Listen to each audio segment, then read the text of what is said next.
Soybean বড়ার সাথে তো বাঙালির অন্যরকম ইমোশন জড়িয়ে থাকে। চলুন তাহলে আজকে এই রেসিপিটাই করে নেওয়া যাক। সবজি দিয়ে সয়াবিন কিভাবে তৈরি করব। প্রথমেই কড়াইতে তেল গরম করে নিয়ে সেখানে সবজিগুলো ভাজি করে নেব। এখানে সবজির মধ্যে আমি আলু পটল ব্যবহার করেছি, সেগুলো লবণ হলুদ মাখিয়ে রেখেছিলাম। তারপর সেটা তেলের মধ্যে দিয়ে ভালো করে ভাজি করে নেব।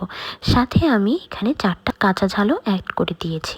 সেটা ভালো করে ভাজি হয়ে গেলে এটা তুলে রেখে দেব একটা বাটিতে। তারপর একটা পাত্রে সয়াবিন নিয়ে সেটাকে গরম জলের মধ্যে দিয়ে ভালো করে 1 মিনিটের মতো সিদ্ধ করে নেব। তারপর সেটা ঝুড়িতে করে নিয়ে জল ঝরিয়ে সেটা ভালো করে লবণ হলুদ মাখিয়ে নিচ্ছি। লবণ হলুদ মাখিয়ে নেওয়ার পর এটা ভাজি করার জন্য একদম রেডি। এবার কড়াইতে তেল গরম করে সয়াবিনগুলোকে ভাজি করে নিচ্ছি। সয়াবিন ভাজি করার পর এটা আলাদা করে তুলে রেখে দেব। এরপর কড়াইতে তেল গরম করে নিয়ে এখানে 2 চামচের মতো আদা বাটা দিয়ে দিচ্ছি। এর সাথে মশলাও অ্যাড করে দিচ্ছি।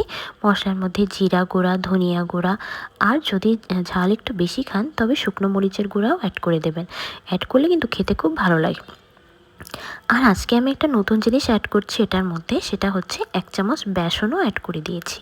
এখানে আপনারা ছোলার ডালের বেসনও অ্যাড করতে পারেন বা মসুর ডালের বেসনও অ্যাড করতে পারেন। এরপর অন্য পাত্রে ফোড়ন দেওয়া তেজপাতা আর শুকনো ঝাল এটার মধ্যে দিয়ে দিলাম। তারপর এটার মধ্যে ভেজে রাখা সয়াবিন আর সবজিগুলোও দিয়ে দিলাম।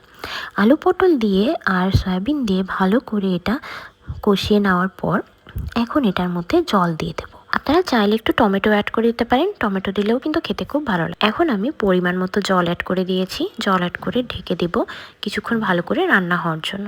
তারপর সেগুলো ভালো করে রান্না হলে এটার মধ্যে ঘি অ্যাড করে দিচ্ছি 1 চামচ। ঘি দিলে ফ্লেভারটা খুব ভালো আসে। আর একই সাথে আমি ধনেপাতা কুচিও দিয়ে দিয়েছি। এখন এটাকে নেড়ে ভালো করে লবণ দেখে, যদি লবণ লাগে তাহলে এক্সট্রা একটু লবণ দিয়ে গরম মশলা দিয়েই রেডি হয়ে গেল সয়াবিনের তরকারি।